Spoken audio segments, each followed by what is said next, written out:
Hello, friends, and welcome to the Exams Made Simple. And we are back again with the Hindu Complete Newspaper Analysis for 19, 20 and 21st of November 2022. पहले मार्च का देखेंगे, फिर जो important news item Sunday के और Saturday के newspaper में थी वो भी देखेंगे, है ना। तो we will start with all these newspaper analysis. सबसे पहले फ्रंट पेज की न्यूज़ आइटम्स देख लेते हैं। COP27 forms loss and damage fund, बहुत इंपॉर्टेंट न्यूज़ है, आप लिख लीजिए। सबसे पहले हेडिंग डालिए COP27 के रिजल्ट, उसमें सबसे पहले लिखे loss and damage fund and this new panel will decides its structure, new panel to decide its structure as well. तो सबसे पहले लॉस एंड डैमेज का मतलब क्या है, what is the meaning of this loss and damage. So this phrase refers to costs already being incurred from climate fuelled weather extremes और impacts, मतलब कि क्लाइमेट चेंज के कारण जो इम्पैक्ट हुआ है उसमें ऑलरेडी क्या इम्पैक्ट हो चुका है वही डिटरमाइन कर रहा है ये लॉस एंड डैमेज, ठीक है ना। And now climate funding so far has focused on cutting CO2 emission. अभी तक की जो क्लाइमेट फंडिंग थी वो किस चीज़ पे बेस्ड थी कि किस तरीके से CO2 एमिशंस को कट किया जाए, ठीक है ना। While a third of it went towards helping communities to adapt to future impacts, और 1/3 जो उसका कलेक्शन था क्लाइमेट फंडिंग का वो जाता था towards communities to adapt for the future impacts. Loss and damage funding जो है it is expected to cover the cost of damage that countries can not avoid और अडेप्ट टू। तो lost damage fund किस किस चीज के काम आएगा, जो डैमेज कंट्रीज अडेप्ट नहीं कर सकती हैं या अवॉइड नहीं कर सकती हैं, उन डैमेजेस की भरपाई करने के लिए ये लॉस एंड डैमेज फंडिंग है। लॉस एंड डैमेज फंडिंग किस चीज़ के लिए है, ऐसी कॉस्ट जो कंट्रीज अवॉइड नहीं कर सकती हैं या अडेप्ट नहीं कर सकती हैं उनके लिए है, ठीक है ना। So there was a report by 55 vulnerable countries and estimated that their combined climate linked losses in the last 2 decades totaled to around $525 billion। तो कुछ जो 55 vulnerable countries थे उन्होंने लगभग हिसाब लगाया है कि $525 बिलियन के आसपास 20 साल में उनका लॉस हुआ है। Total overall 20% of their collective GDP, and this could go up to 580 billion per year by 2030। तो ये लगभग 580 बिलियन पर ईयर तक जा सकता है बाय 2030। तो यही लॉस जो है ये अडॉप्ट नहीं किया जा सकता। दूसरा यही वो लॉस है जो कि अवॉइड नहीं किया जा सकता है। तो इस कारण से इसकी भरपाई करने के लिए ये लॉस एंड डैमेज फंड बनाया जाएगा। So this will be for the vulnerable countries, and vulnerable countries जो रहेंगी जिनके साथ हिस्टोरिकल रॉन्ग्स भी हुए एक तरीके से कहना चाहिए, specially in the field of climate change and all, तो उन कंट्रीज़ को इसका बेनिफिट दिया जाएगा। Now let's see some details from this part also. तो आप सबको पता है शर्म शेख इजिप्ट में हो रहा है COP27, जहाँ पे ये लॉस एंड डैमेज फंड जो है ये बनाया गया है to compensate the most vulnerable countries. याद रखिएगा, this is to compensate the most vulnerable countries from climate linked disasters, and ये क्लाइमेट लिंक्ड डिजास्टर्स जिन जिन कंट्रीज़ में हुए वल्नरेबल कंट्रीज़ उनको दिया जाएगा। ना बहुत सारे क्वेश्चंस हैं दिमाग में, जैसे कि कौन इस फंड को मैनेज करेगा, कंट्रीब्यूशंस क्या लार्ज डेवलपिंग कंट्रीज से भी मांगे जाएंगे कि नहीं मांगे जाएंगे, या फिर पूरा डेवलप्ड कंट्रीज से लिया जाएगा, क्या है ना। तो ये सारी चीज़ें, तो ये अभी एक ट्रांजिशनल कमेटी को दिया गया है काम, और वो रिकमेंडेशंस देगी रिगार्डिंग कि किस तरीके से मैनेज किया जाएगा ये फंड, है ना। At the next conference of the parties of UN framework UNFCCC की जो नेक्स्ट कॉन्फ्रेंस होगी 2023 में, UAE में होने वाली है, UAE में 2023 में होने वाली है, वहाँ पर ये ट्रांजिशनल कमेटी पूरी चीज़ें डिटरमाइन करेगी, ठीक है ना। तो ये 2023 में होने वाला है UAE में, जब COP28 होगा उस समय इसका डिटर्मिनेशन किया जाएगा। तो ये आपको मैं बता रहा हूँ, ठीक है ना। तो this is from the front page, बहुत इंपॉर्टेंट न्यूज़ है, इसको ज़रूर याद रखना। आगे मूव कर सकते हैं आप मेरे साथ बहुत ही आराम से। यहाँ पे ऐसी कोई न्यूज़ नहीं जो आप जिसको नहीं जानेंगे तो आपका कुछ इम्पैक्ट होगा, आप बिल्कुल आगे बढ़ते जाइए। लेट्स मूव अहेड, एंड यहाँ पे दूसरी न्यूज़ है great knot sighting untangles a migration mystery. अब यहाँ पे बात चल रही है द ग्रेट नॉट की। The great knot is a bird from Russia, ठीक है ना। याद रखिएगा, it is a mystery of avian migration, great knot from Russia. ये देखो यहाँ पे जैसे इसका इसमें आपको पैर में दिख रहा होगा, इसने कुछ इसमें एक चिप टाइप की लगी, चिप नहीं मतलब इस तरीके से एक गोल उसकी सील लगी हुई है ना। तो लेट मी टेल यू कि किस तरीके से पता चला कि ये रशिया की है। तो it's a great knot and it's from Russia, and it belongs to endangered category Calidris tenuirostris, याद रखिएगा, कैलिड्रस टेन्यूरोस्ट्रस, जिसको हॉर्सफील्ड भी कहा जाता है। हॉर्सफील्ड ने पता किया था इसके बारे में, हॉर्सफील्ड ने पता किया था इसके बारे में। कैलिड्रस टेन्यूरोस्ट्रस, याद रखिएगा, इंडेंजर्ड स्पीशीज है and it has found its way to Kerala's coast, तो केरला कोस्ट तक ही उड़ के आए। ऑब्वियस बात है, सोचो रशिया से केरला कोस्ट मतलब लगभग 9000 किलोमीटर की जर्नी है जो कि इस माइग्रेटरी बर्ड ने की, and it travelled through the central Asian flyway, क्या बोलते हैं इसको, central Asian flyway. And central Asian flyway एक बहुत इंपॉर्टेंट कॉरिडोर है बर्ड्स के, माइग्रेटरी बर्ड्स का बहुत इंपॉर्टेंट कॉरिडोर है। इनफैक्ट 8-9 ही कॉरिडोर्स हैं जो कि बहुत इंपॉर्टेंट है, उनमें से एक है सेंट्रल एशियन फ्लाईवे, है ना।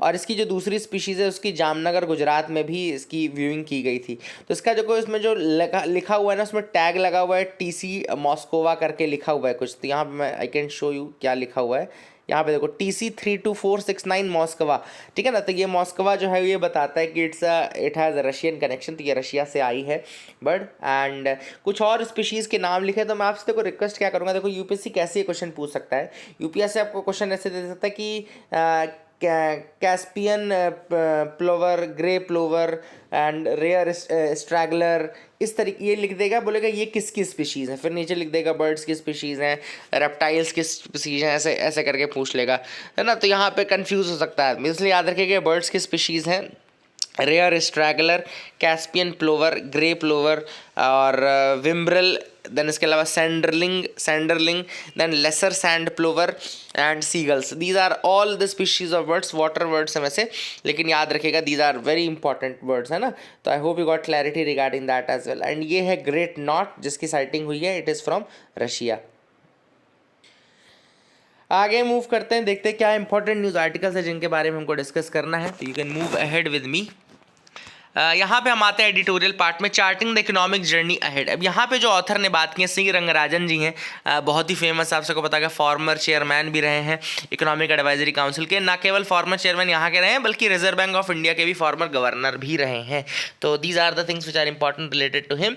सबसे पहले उन्होंने बात की है जब ब्रिटिशर्स हमें छोड़ करके गए थे तो जो हमारी परफॉर्मेंस थी इकोनॉमिकली बहुत ज़्यादा वीक थी। हम मतलब लगभग हम जीडीपी का ब्रिटिशर्स के आने के पहले 25% कंट्रीब्यूट करते थे ग्लोबल जीडीपी का, वहीं पे हम केवल 2% जीडीपी तक रह गए थे। इसके अलावा जो एनुअल ग्रोथ थी हमारी, समय केवल 0.89% हो रही थी। पॉपुलेशन हमारी 0.83% से ग्रो कर रही थी और हमारी जो इकोनॉमिक ग्रोथ है केवल 0.89 हो रही थी। पर कैपिटा इनकम केवल 0.06% ग्रो कर रही थी। तो हमारा जो इमीडिएट इम्पैक्ट, मतलब हमारा जो इमीडिएट कहना चाहिए फोकस था after independence, that was on increasing the growth, कि किसी तरीके से ग्रोथ को बढ़ाया जाए। जो अर्ली पीरियड है हमारी इकोनॉमी का, with the early period of Indian economy, अगर आप देखें तो उसमें 4 मेजर एलिमेंट्स थे। 4 मेजर एलिमेंट्स कौन कौन से थे, लिख लीजिए आप, इसी तरीके से लिखिएगा। अभी देखो कैसे आप लिखेंगे, एडिटोरियल जैसे आपने डाला, अभी आपको पता है कि GS3 का एडिटोरियल है, तो GS3 की हेडिंग में डालें और इसके नीचे पहला तो आप लिखें कि आफ्टर इंडिपेंडेंस हमारा स्टेटस क्या था, हमारी पॉपुलेशन ऐसे ग्रो कर रही थी, हमारा जो इकोनॉमी था उसकी ग्रोथ रेट ये थी हमारे, इस ऐसे। फिर अगला हेडिंग आपको लिखना है कि जो इंडिया का इनिशियल फोकस था, initial focus of India was on increasing the growth, increasing growth. फिर उसके बाद आप क्या लिखेंगे, हमारी मेजर जो मतलब हमारी जो फिलॉसफी थी, major economic philosophy at the time of independence, हमारी 4 पॉइंट्स थे केवल। पहला तो raise the saving and investment rate, investment and saving को बढ़ाना है। दूसरा डोमिनेंस ऑफ स्टेट इंटरवेंशन, मतलब कि स्टेट का इंटरफेरेंस ज़्यादा रखना है। देन इंपोर्ट सब्सटीट्यूशन, जो सबसे इंपॉर्टेंट हमारी पॉलिसी उस समय चलती थी, इंपोर्ट सब्सटीट्यूशन, मतलब कि हमको इंपोर्ट नहीं करना है, हमको ज़्यादातर चीज़ एक्सपोर्ट करनी है और खुद बनानी है। एंड इसीलिए जब इंपोर्ट सब्सटीट्यूशन करेंगे तो चौथी फिलॉसफी अपने आप आ जाएगी, domestic manufacture of capital goods, domestic manufacture. तो हमारी ये 4 मेजर फिलॉसफीज थी अगर आप देखें तो, है ना। और ये मॉडल हमारा 1970s तक चला भी। इनफैक्ट 1970s में जब चाइना ने वहाँ पे देखने लगे हम चाइना को, जब चाइना जैसी कम्युनिस्ट कंट्री भी एक तरीके से कैपिटलिस्टिक अप्रोच लेकर के आगे बढ़ रही है, हालांकि हम तब भी इतना जल्दी नहीं सुधरे, हमको टाइम लग गया थोड़ा सा, but after that our policy was, मतलब क्रिटिक्स तो पहले से कह रहे थे कि भाई इस तरीके से टोटली आप इंडिजिनस डेवलपमेंट, इंडिजिनस मैन्युफैक्चरिंग नहीं कर सकते, आपको बाहर की भी कुछ चीज़ों पर डिपेंड होना पड़ेगा।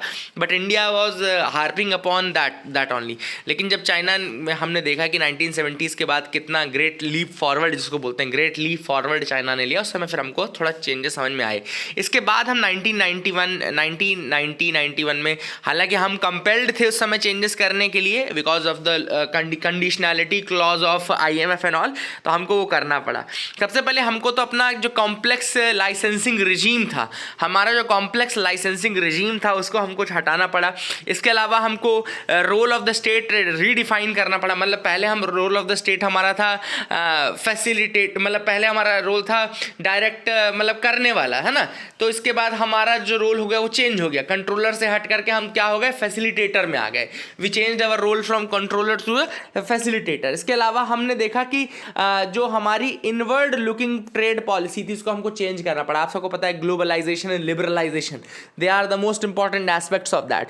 तो हमको अपनी जो ये पॉलिसी थी ट्रेड की इनवर्ड लुकिंग वो भी चेंज करनी पड़ी, and that was the thing which was a major, कहना चाहिए कि एक तरीके से 1991 का जो रेवोल्यूशनरी चेंज था उसका वन ऑफ द फाइनेस्ट, सबसे इंपॉर्टेंट पॉइंट आप ये बोल सकते हैं, ठीक है ना। That is the thing which is important.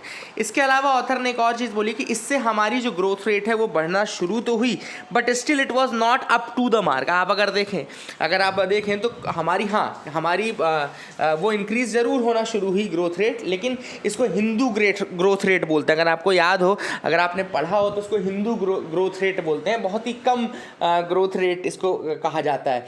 तो that was the thing which was there and which we suffered as well, है ना। फिर हम धीरे धीरे किस तरीके से चेंज करने लगे। हाँ, लेकिन एक जो इम्पॉर्टेंट एस्पेक्ट ज़रूर आपको देखने को मिलेगा वो है कि हमारे जो सोशल पैरामीटर्स हैं वहाँ पे हमको इम्प्रूवमेंट देखने को मिला आफ्टर 1991। सोशल पैरामीटर्स मतलब कि जैसे आपका हेल्थ हो गया, आपके ये सारी चीज़ें हैं, उसमें हमको चेंजेस देखने को मिले। लिटरेसी हो गई आपकी, सोशल पैरामीटर्स तो ये सारे हो गए, है ना। लाइफ एक्सपेक्टेंसी हो गई, ये सारी चीज़ें हैं। अब ऑथर ने यहाँ पे बताया कि एक और इम्पॉर्टेंट चीज़ इन बिटवीन हुई थी, वो थी ग्रीन रेवोल्यूशन। ओवरऑल इकोनॉमी का एक तरीके से एनालिसिस है। ग्रीन रेवोल्यूशन हमारे यहाँ जब हुआ तो हमारे यहाँ फूड ग्रेन्स की कमी नहीं बंद हो गई, और जो PL 480 अगर आपको याद हो, अमेरिका से हमको जो वो लोग सुअरों को खाना देते थे वो उन्होंने इंडिया को भेजने की कोशिश की थी। हालांकि इंदिरा गांधी ने उसी के बाद ही बहुत ही अच्छा स्टेप उठाया और हमारे यहाँ इंडिया में भी ग्रीन रेवोल्यूशन आया, but that was the reality of India as of 1960-65, है ना। इसके अलावा ऑथर ने यहाँ पे बात की कि हालांकि हमारी जो ग्रोथ रेट है वो एशिया के भी बहुत सारी कंट्रीज़ हैं जिनके कंपैरिजन में इतना ज़्यादा नहीं है। जो हमारा बेस्ट ग्रोथ रेट आया है वो 2005-06 से लेकर के 10-11 के पीरियड में आया है, जब लगभग 8.8% के आसपास हमारी इकॉनमी ग्रो कर रही थी। And this is the highest growth rate ever experienced by India, जो कि सस्टेन्ड भी रही 5-6 साल तक के पीरियड के लिए। वाइल कोविड के बाद से हमारे यहाँ ऑब्वियसली इम्पैक्ट हुआ है कोविड का काफ़ी ज़्यादा। अब ऑथर ने यहाँ पे बात की, देखो जो अभी रिसेंट इवेंट्स हुए हैं, रिसेंट इवेंट्स के कारण हमारी ग्रोथ रेट थोड़ा डिक्रीज हुई, जैसे कोविड-19 हो गया, फिर इसके बाद रशिया यूक्रेन का वॉर है जो कि अभी भी बढ़ता जा रहा है, ठीक है ना। ये सारी चीज़ें होती जा रही हैं। तो यहाँ पे ऑथर ने बोला कि सबसे पहला जो हमारा टास्क रहेगा अभी भी वो वही है कि ग्रोथ रेट को किसी तरीके से बढ़ाया जाए। और ग्रोथ रेट को बढ़ाने के लिए हमको क्या करने की ज़रूरत है, सबसे पहले हमको ग्रॉस फिक्स्ड कैपिटल फॉर्मेशन बढ़ाने की ज़रूरत है। ग्रॉस फिक्स्ड कैपिटल फॉर्मेशन मतलब कि जैसे आपकी मशीनरी हो गई, आपके जो इन्वेस्टमेंट हो गए, जो आपका फिक्स्ड कैपिटल इन्वेस्टमेंट रहता है उसको आपको बढ़ाने की ज़रूरत है, ठीक है ना। दूसरा उन्होंने बात की है कि GDP को अगर हम बढ़ाना चाहते हैं तो हमको इंक्रीमेंटल कैपिटल आउटपुट रेशियो भी बढ़ाना पड़ेगा। मतलब कि वही होता है कि जैसे जैसे आप अपना इन्वेस्टमेंट बढ़ाते हो वैसे वैसे आपका आउटपुट बढ़ता है। तो इन्वेस्टमेंट को बढ़ाओ और आउटपुट ज़्यादा बढ़े। इन्वेस्टमेंट अगर 1% बढ़े तो 4% आपका वो बढ़े, आउटपुट बढ़े। तो ये कहने की ज़रूरत है। तीसरा उन्होंने कहा है कि हमें अपने कैपिटल को इम्प्रूव करना है तो हमको इन्वेस्टमेंट भी बढ़ाना पड़ेगा। इन्वेस्टमेंट कैसा, इन्वेस्टमेंट दोनों तरीके का, एक आपको पब्लिक इन्वेस्टमेंट बढ़ाना पड़ेगा, दूसरा आपको प्राइवेट इन्वेस्टमेंट भी बढ़ाना पड़ेगा। तो पब्लिक एंड प्राइवेट इन्वेस्टमेंट दोनों ही बढ़ाने की ज़रूरत है। इसके अलावा चौथा उन्होंने कहा कि इन्फ्लेशन यानी कि जो प्राइस स्टेबिलिटी है उसका कोई तोड़ नहीं है। Price stability is always good. तो आपको प्राइस को भी स्टेबल रखने की कोशिश करनी, इन्फ्लेशन बहुत ज़्यादा ना होने पाए। ऐसा ना हो कि इन्फ्लेशन बहुत ज़्यादा हो जाए तो उससे भी प्रोडक्शन इम्पैक्ट होता है, और इन्फ्लेशन बहुत कम हो गया तो उससे भी इन्फ्लेशन इम्पैक्ट होता है। तो ये सारी चीज़ें ही इम्पैक्ट करते हैं कहीं ना कहीं किसी न किसी लेवल पे। तो I hope you got clarity regarding that as well. आपको समझ में आ गया होगा।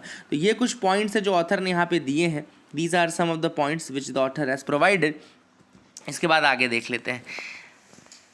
इसके अलावा जो ऑथर ने कहा है कि सेफ्टी नेट्स, जो हमारे सोशल सेफ्टी नेट्स हैं, उनको स्ट्रेंथन करने की ज़रूरत है। जैसे कि हमारा जो हेल्थ सेक्टर है, हमारा एजुकेशन सेक्टर है, ये सारी चीज़ों को हमको इम्प्रूव करने की ज़रूरत है। These are the sectors which needs improvement, है ना। And India must also strengthen the social safety nets, and growth जब तक इक्विटेबल नहीं होगी तब तक सस्टेनेबल नहीं रहेगी। याद रखिएगा, ग्रोथ जब तक इक्विटेबल नहीं रहेगी तब तक वो सस्टेनेबल भी नहीं रहेगी। तो this is also a very important point that has been highlighted by the author in this article. I hope you will remember this fact as well. इसको याद रखिएगा, ठीक है ना। अब यहाँ पे ऑथर ने लास्ट में ये कहा कि इंडिया जो है वो 5th लार्जेस्ट इकॉनमी है। ये बहुत इम्प्रेसिव अचीवमेंट है हमारे लिए। लेकिन वहीं पे अगर हम देखें कि इंडिया की रैंक जो अलग अलग दूसरे इंडिकेटर्स में है वो हमारी बहुत अच्छी नहीं है, ठीक है ना। जैसे कि पर कैपिटा इनकम में अगर हमारी रैंकिंग देखी जाए तो पर कैपिटा इनकम में हमारी रैंकिंग 142 आउट ऑफ 197 कंट्रीज़ है। तो आप देखो, इतनी 5th लार्जेस्ट इकॉनमी होने के बावजूद हमारी जो रैंकिंग है पर कैपिटा इनकम में वो 142 आउट ऑफ 197 कंट्रीज है। ये क्या दिखाता है? This shows that the distance we have to travel from the present status in order to achieve what we want, है ना। बहुत ज़्यादा डिस्टेंस हमको ट्रेवल करना है। इसके अलावा वहीं पे हमारी जो रिपोर्ट है सेक्युलर डिक्लाइन भी, OECD की रिपोर्ट है जिसने कहा कि इंडिया में सेक्युलर डिक्लाइन देखने को मिला है। तो ये सारी चीज़ें जो हैं ये सही नहीं लगती हैं, एंड हमको इन पैरामीटर्स पे भी काम करना चाहिए। तो ये आप अपने आर्टिकल के नोट्स में लिख सकते हैं। A place for all refugees under India's welfare umbrella. Actually मैंने ये आर्टिकल पढ़ा ज़रूर है, लेकिन मैं आपको गारंटी के साथ बता रहा हूँ कि इसमें ऐसा कुछ भी नहीं है जो आप बहुत इंपॉर्टेंट मिस करेंगे।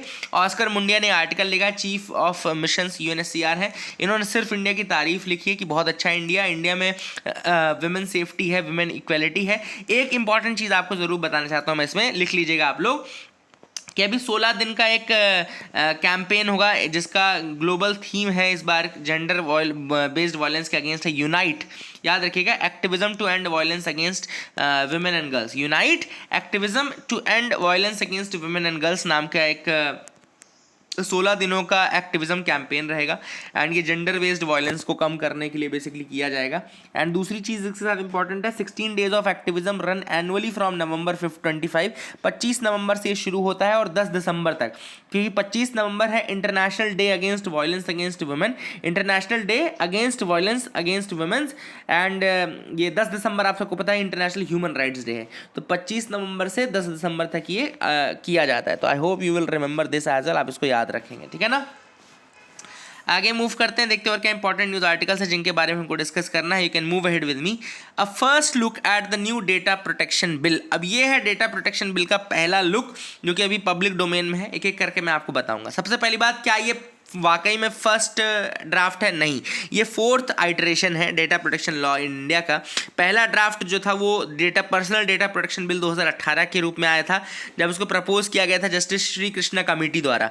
या it was proposed by justice BN Shri Krishna committee, setup by the ministry of electronics and information technology. और इस समय इसका मैंडेट था for setting out a data protection law in India, ठीक है ना। Data protection in law in India उसके लिए था। फिर इसके बाद 2019 में आया, 2020 में आया, ये सब आपको पता है। जॉइंट पार्लियामेंट्री कमेटी में 2021 में आया, एंड देन फाइनली अभी 2022 में लाया गया, ठीक है ना। This is now the 2022 edition, ठीक है ना। याद रखिएगा, बहुत सारे कांस्टेंट रिवीजन्स हुए, कांस्टेंट चेंजेस हुए, एंड अब बहुत अलग अलग चीज़ों के बाद अब फाइनली एक ड्राफ्ट फिर से आया है। तो सबसे पहले हम कुछ टर्म्स की बात कर लें, जैसे constant interactions with digital services have led to unprecedented amount of personal data being generated round the clock by users. Users को हम बोलेंगे डेटा प्रिंसिपल्स। लिख लीजिए आप लोग, यूजर्स कौन है? Users are data principals. Very important term to remember in the data protection bill. सबसे पहले तो आपको यही पूछा जाएगा कि यूजर्स कौन है? यूजर्स आपके हैं जो डेटा प्रिंसिपल्स हैं। Users are the data principals, इसको याद रखिएगा, ठीक है ना। This is the thing which is very important for you to understand. इसके अलावा इसके साथ ही एक इंपॉर्टेंट चीज़ और बता दूं आपको, इसके साथ जो कंपनीज़ हैं, the companies which are there, जो कंपनीज इन्वॉल्व है, जैसे कि आपका फेसबुक हो गया, ट्विटर हो गया, ये सब इनको डेटा फिड्यूशरी बोलते हैं। इसको लिख लीजिए, जो कंपनीज इन्वॉल्व हैं उनको बोलते हैं डेटा फिड्यूशरीज। मतलब कि आप क्या हो गए? डेटा प्रिंसिपल हो गए। कंपनीज क्या हो गई? डेटा फिड्यूशरीज हो गई, ठीक है ना। Make sure you remember that as well. Then इसके अलावा ये जो एक्ट है ये इसी रिमेंबर मतलब डाटा फिड्यूशरी का डेटा प्रिंसिपल के साथ क्या रिलेशन रहेगा, कितनी फ्रीडम ऑफ चॉइस दी जा रही है, कितना क्या प्राइवेसी दी जा रही है डेटा प्रिंसिपल की, ये सारी चीज़ें इसमें डिस्कस की गई हैं, ठीक है ना। That is the thing which is important. अब आप सबको बता दूं कि ऑलरेडी 2017 में एक बहुत इंपॉर्टेंट मतलब कहना चाहिए कि एक केस हुआ था जिसका नाम है KS Puttaswamy versus union of India case, है ना। KS Puttaswamy versus the union of India case, और उस केस ने राइट टू प्राइवेसी को एक फंडामेंटल राइट बोला था, ठीक है ना। लेकिन जो करंट फ्रेमवर्क है वो अभी भी प्रॉपर नहीं है। क्यों नहीं है? क्योंकि सबसे पहली बात ऑथर का ये कहना है कि जो राइट टू प्राइवेसी है उसको अभी भी एक स्टैट्यूटरी राइट माना जाता है rather than a fundamental right, ठीक है ना। तो ऑथर ने कहा कि प्राइवेसी को इंडिया में अभी भी एक स्टैट्यूटरी राइट माना जाता है rather than a fundamental right, and that is the reason why there is a very limited scope of privacy in India, there is a limited scope of privacy in India, ठीक है ना। इसके अलावा author ने बोला है जैसे कि यहाँ पे क्या चीज़ करने की ज़रूरत है, मतलब क्या क्या चैलेंजेस हैं सेटअप करने के लिए। तो चैलेंजेस क्या क्या है डेटा प्रोटेक्शन बिल बनाने के लिए प्रॉपर। सबसे पहला ये है कि एक तरफ आप डाटा प्रिंसिपल्स की प्राइवेसी तो मेंटेन कर रहे हो, प्रोटेक्ट तो कर रहे हो उनको, उनके डेटा को, लेकिन कहीं उनको प्रोटेक्ट करने में आप ऐसा ना कर दो कि डेटा फिड्यूशरीज के ऊपर इतनी ज़्यादा ऑब्लिगेशंस ला दो कि वो बिल्कुल इम्प्रैक्टिकल हो जाए उनके लिए काम करना ही। तो उनके लिए इम्प्रैक्टिकल भी नहीं बनाना है चीज़ों को हमको। दूसरी चीज़ जो चैलेंज है वो लाई करता है in finding the adequate balance between the right to privacy of data principals and reasonable exception, है ना। तो राइट टू प्राइवेसी जो है, right to privacy and reasonable exceptions जो है, इनके बीच में एक बैलेंस बनाना बहुत ही टफ काम है, ठीक है ना। कि गवर्नमेंट भी कई बार आपका पर्सनल डेटा प्रोसेस करेगी, तो कहाँ तक राइट टू प्राइवेसी आपको प्रोवाइड करे।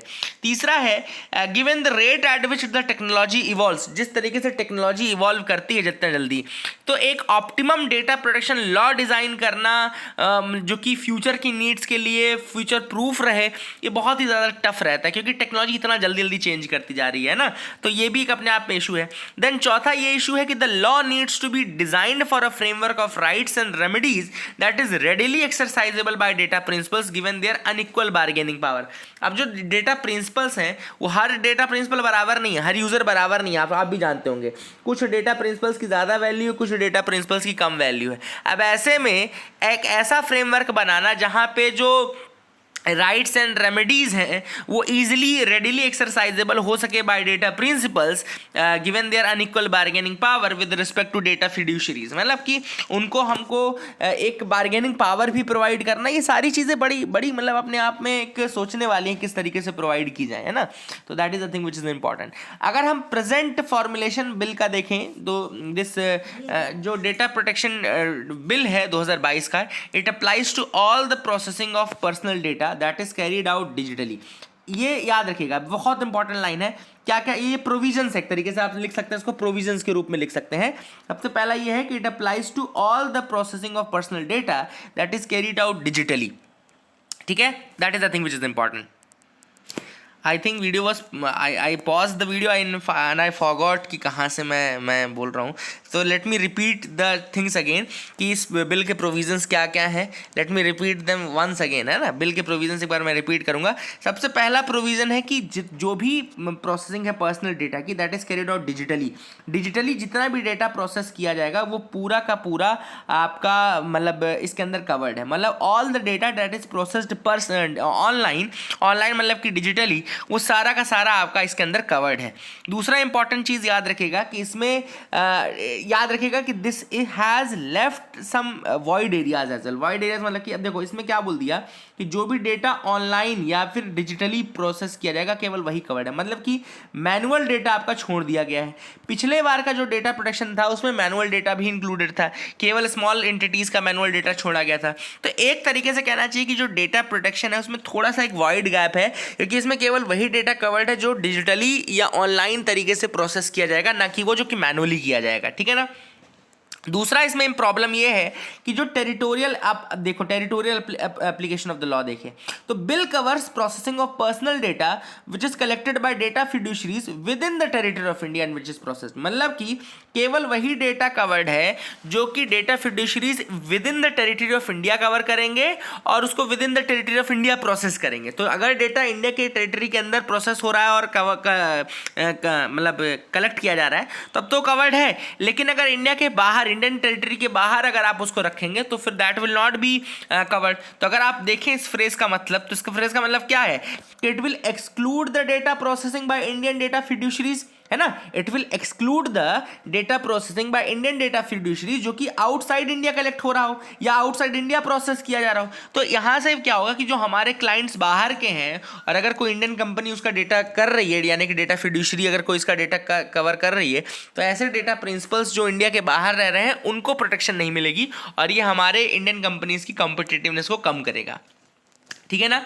हालांकि अगर आप देखें तो कंसेंट को बहुत इंपॉर्टेंट महत्व दिया गया है again in this data protection bill, और इसके साथ साथ जो डेटा प्रिंसिपल्स हैं उनको राइट है कि वो अपने डेटा को एक्सेस कर सकते हैं, करेक्ट कर सकते हैं, डिलीट कर सकते हैं अपने डेटा को, ठीक है ना। These are the powers which has been given to them, ठीक है ना। एंड इसके अलावा डेटा फिड्यूशरी के ऊपर एक ऑब्लिगेशन ये भी है डेटा मिनिमाइजेशन की, ठीक है ना। तो ये टर्म जरूर याद रखिएगा डेटा मिनिमाइजेशन का। डेटा मिनिमाइजेशन का मतलब ये है कि डेटा जो फिड्यूशरीज हैं उनको वही डेटा कलेक्ट करना है जो कि प्रोसेसिंग के लिए इंपॉर्टेंट हो, ठीक है ना। यानी कि कलेक्शन का लिमिटेशन भी रखा गया है उनके ऊपर डेटा मिनिमाइजेशन के रूप में कि आपको वही डेटा कलेक्ट करना है जो कि आपको प्रोसेसिंग के लिए इंपॉर्टेंट है, ठीक है ना। That is the thing which is important. And इसके अलावा आपके ऊपर एक तो कलेक्शन का लिमिटेशन है, दूसरा process it only for the purpose stated and no more. मतलब पर्पस का भी लिमिटेशन है, मतलब प्रोसेस वैसे नहीं कि जो डेटा मिला उसको प्रोसेस कर डाला, केवल वही डेटा प्रोसेसिंग करनी है जो कि आपके पर्पस के लिए इंपॉर्टेंट है, मतलब कि पर्पस लिमिटेशन भी है। तो डेटा मिनिमाइजेशन के 3 एस्पेक्ट हैं। पहला एस्पेक्ट क्या हो गया? कलेक्शन लिमिटेशन, दूसरा एस्पेक्ट क्या हो गया? पर्पस लिमिटेशन, एंड तीसरा एस्पेक्ट हो गया स्टोरेज लिमिटेशन, मतलब कि स्टोर भी वही डेटा आपको करना है जो कि स्टेटेड पर्पस के लिए इंपॉर्टेंट है, सर्व करे इंपॉर्टेंट पर्पस को, ठीक है ना। तो these are the 3 limitations put by data minimisation. पहला है कलेक्शन लिमिटेशन, सेकंड है पर्पस लिमिटेशन, थर्ड है स्टोरेज लिमिटेशन।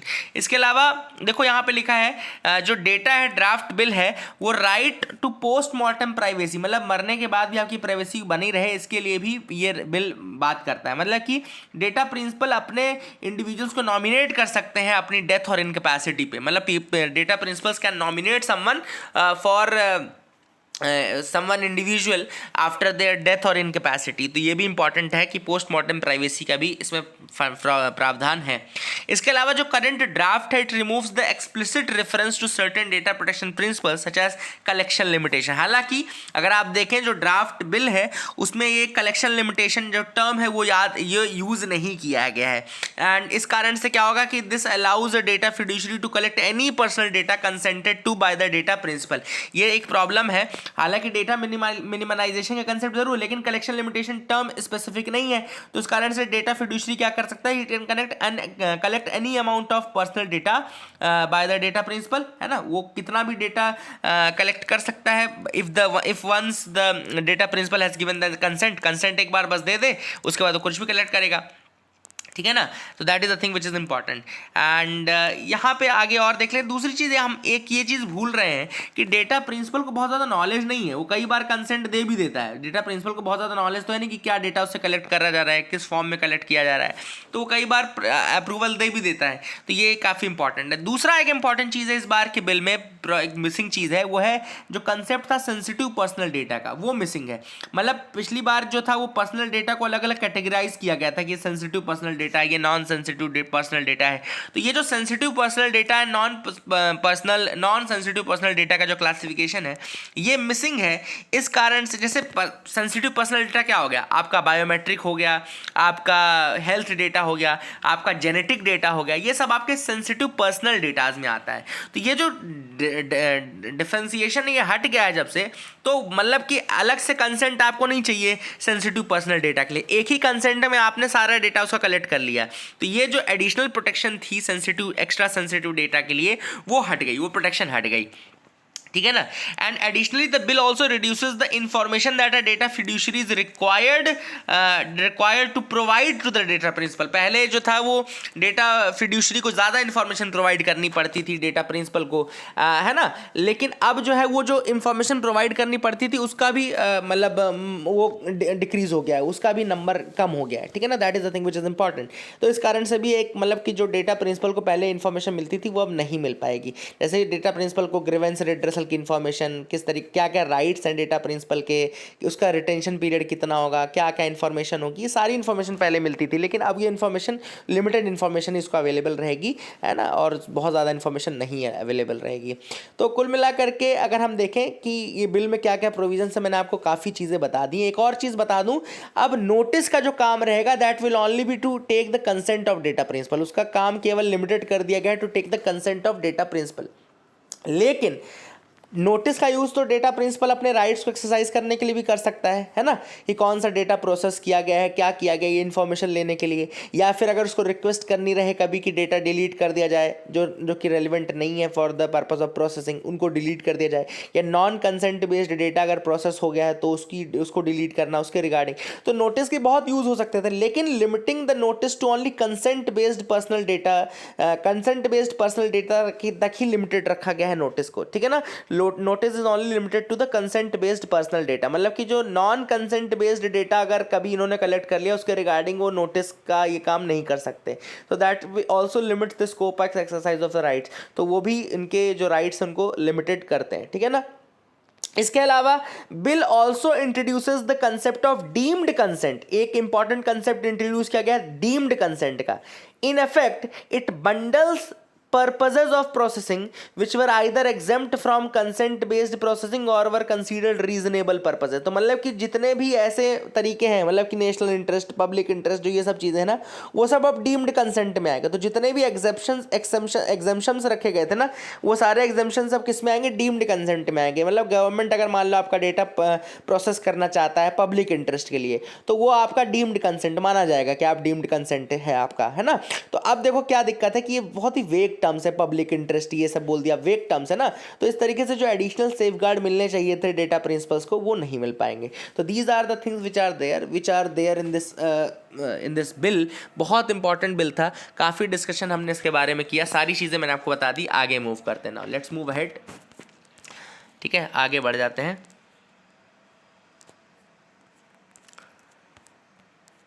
अब यहाँ पे तो ऐसी कोई खास न्यूज़ मुझे लग नहीं रही है, you can move ahead। India health compensation fund approved eight UN summit. अब आपको पता है कि इंडिया ने जो अभी यूएन क्लाइमेट समिट हो रहा है शर्म एल शेख इजिप्ट में, वहाँ पे जो लॉस एंड डैमेज फंड है उसकी काफ़ी मतलब तारीफ़ की इंडिया ने भी। And the world has waited too far for this. यहाँ पे इंडिया ने कहा है कि द वर्ल्ड बहुत ज़्यादा इसका वेट किया। And this is a compensation fund that is going on, है ना। कंपनसेशन फंड जो रहेगा उसको लॉन्च किया गया है। यूएस जैसी कंट्रीज़ को अपोज कर रही थी over the fears that it will hold them legally liable for massive damages caused by climate change. Climate change के कारण जो डैमेज हुआ है उसके लिए यूएस को लग रहा था कि उनको लीगली रिस्पॉन्सिबल ठहराया जाएगा बिकॉज ऑफ दिस फंड, इसलिए उनका अपोज भी कर रहे थे, है ना। तो लॉस एंड डैमेज फंड जो अभी आया है काफ़ी इंपॉर्टेंट है और उसकी काफ़ी तारीफ भी की जा रही है। तो लेट्स सी कि किस तरीके से इसको आगे किया जाएगा।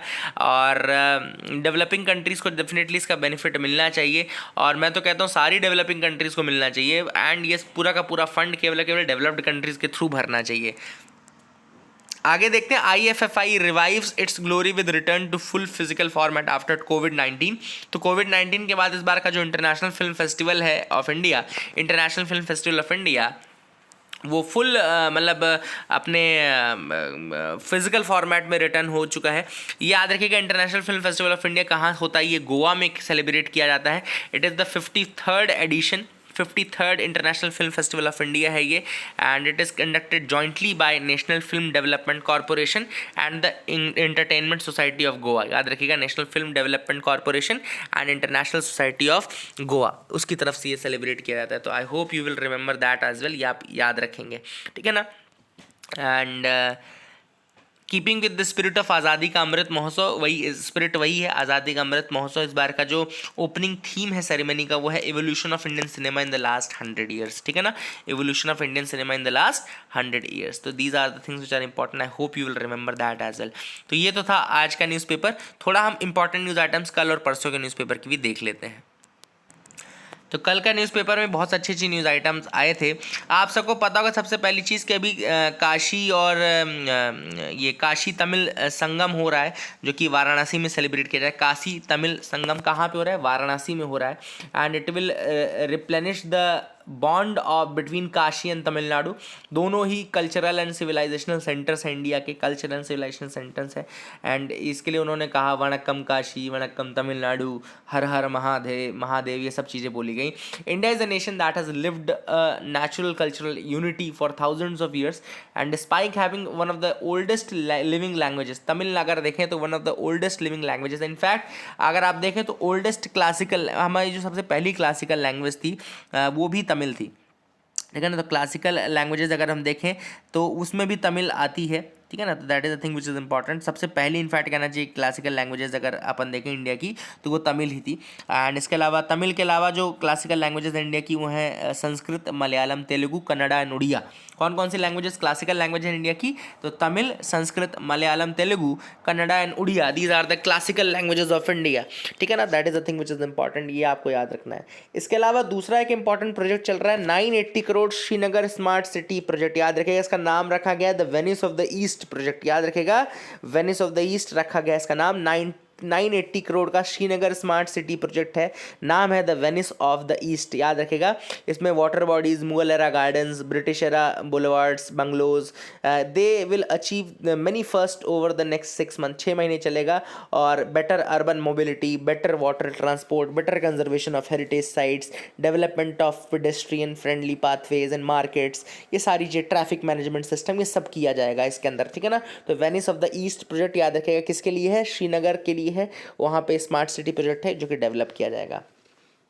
COP27 likely to agree on fund to redress the climate change। ये मैंने आज आपको बता दिया। Loss and damage compensation fund, loss and damage compensation fund, ये कल की भी न्यूज़ थी, वही चीज़ आ जाए। India proposes a permanent secretariat in fight against terror, delegate surprise. अब आप सबको पता होगा कि इंडिया में एक no money for terror conference हो रही है। और आपको ये भी पता होगा कि पहला जो इसका कॉन्फ्रेंस हुआ था वो पेरिस में हुआ था, है ना। That is the thing which is important, आपको वो भी याद रखना है। And no money for terror conference India में इस बार हो रहा है। और इसमें जो अमित शाह जी हैं उन्होंने इसको कह दिया कि इसको एक सेक्रेटेरिएट, परमानेंट सेक्रेटेरिएट बनाने की ज़रूरत है। और इस कारण से क्या हो रहा है कि दिक्कत क्या हो गई कि बाकी लोगों ने जब डिस्कशन किया था तब ये चीज़ उसमें नहीं थी, है ना। This was not the part of the discussion earlier on, लेकिन अब है, ठीक है ना। तो याद रखिएगा पहली कॉन्फ्रेंस पेरिस में हुई थी 2018 में और दूसरी कॉन्फ्रेंस मेलबर्न में हुई थी 2019 में। लिख लीजिए इस चीज़ को। पहली कॉन्फ्रेंस कब हुई थी? First conference was in your कहना चाहिए पेरिस में हुई थी। And the second conference was in, क्या हो रहा है, the second conference was in Melbourne, ठीक है ना। तो ये भी आप याद रख सकते हैं, ठीक है। तो पेरिस एंड देन मेलबर्न। तो यहाँ पे उन्होंने कहा कि टेरर फाइनेंसिंग को पूरी तरीके से रोकना है।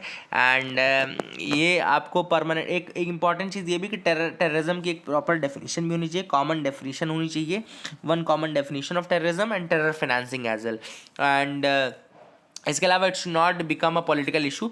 दूसरा उन्होंने कहा कि एक परमानेंट सेक्रेटेरिएट होना चाहिए for this unique initiative of no money for terror conference. Already आप सबको पता है FATF चल ही रहा है। FATF आपको पता है कि मनी लॉन्ड्रिंग और टेरर फाइनेंसिंग को रोकने के लिए है। ऐसे में NMFT का आना एक इम्पॉर्टेंट चीज़ है, लेकिन ऑब्वियस सी बात है इसके लिए लोग तैयार नहीं थे definitely.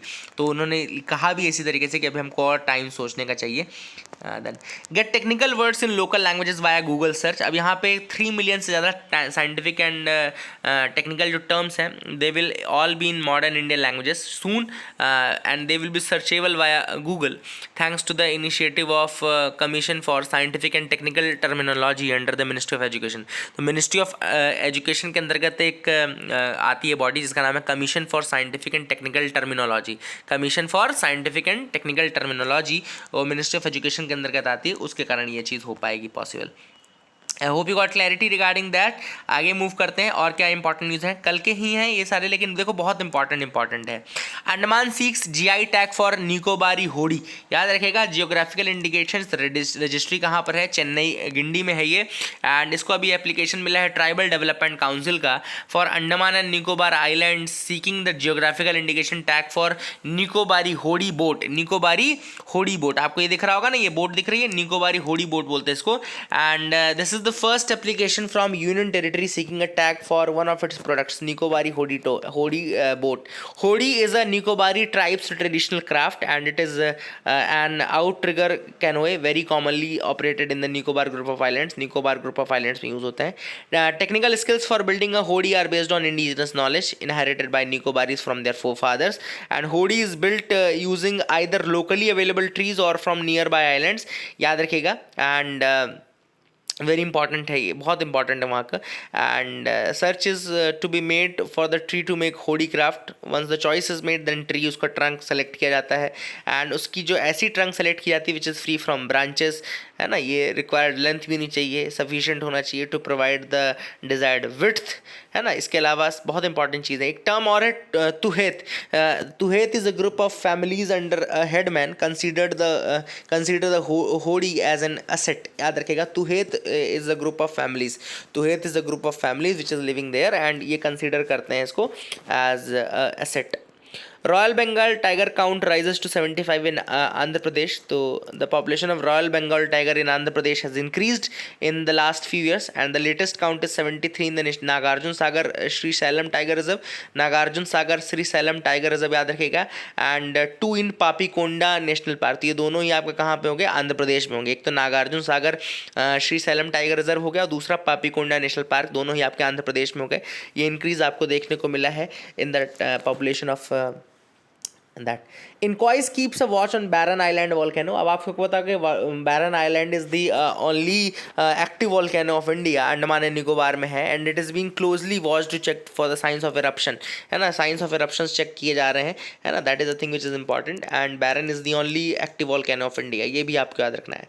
2 iconic battles and a massive infrastructural upgrade। अब 2 battles की बारे में बात की जा रही है, 60th एनिवर्सरी चल रही है, तो 2 iconic battles हुए इंडिया चाइना वॉर के टाइम पे। एक हुआ battle of Walong, battle of Walong हुआ इन द ईस्टर्न सेक्टर, है ना। या दूसरा है battle of Rezang La, battle of Rezang La in eastern Ladakh. याद रखेगा, battle of Rezang La in eastern Ladakh, that was the second one, ठीक है ना।